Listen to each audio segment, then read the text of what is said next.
Bonjour, c'est Catel Maître du site catel-maître.com. Aujourd'hui, j'ai envie de vous parler d'un élixir floral qui est l'élixir d'aubépine. Alors l'aubépine, c'est la plante du cœur. C'est celle qui va agir sur le cœur qui s'accélère quand on est stressé, quand on a une forte émotion, qu'elle soit positive ou négative d'ailleurs. C'est celle qui va prendre soin finalement du cœur quand il est malmené. Également lors de chagrin, quand on est triste d'être séparé d'une personne ou parce qu'on est endeuillé.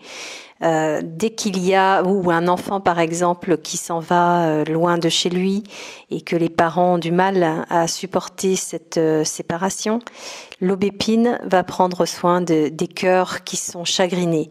Mais c'est aussi une plante qui agit sur les fortes angoisses, les angoisses profondes, celles parfois qui se manifestent par des crises d'angoisse qu'on n'arrive pas à maîtriser. Et parce que justement souvent cela cache un besoin de liberté intérieure qui n'a pas été autorisé, soit par la personne elle-même, soit par le contexte de vie. Mais c'est généralement la personne qui doit s'apercevoir qu'elle a cette responsabilité de se donner cette liberté.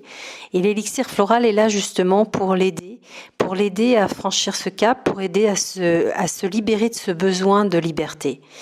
Parce que justement, quand on se trouve contraint, restreint dans un petit espace, que ce soit un espace de vie ou que ce soit un espace matériel, eh bien, on a tendance justement à s'angoisser, à se stresser.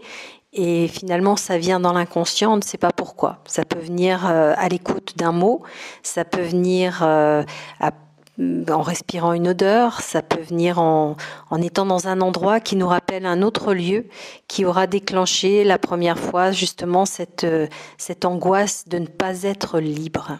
Voilà, donc si vous vous êtes reconnu dans ces descriptions, eh bien je vous conseille fortement de faire un essai avec l'élixir floral d'aubépine que vous pouvez trouver. Vous avez les élixirs d'Eva qui sont de très bonne qualité.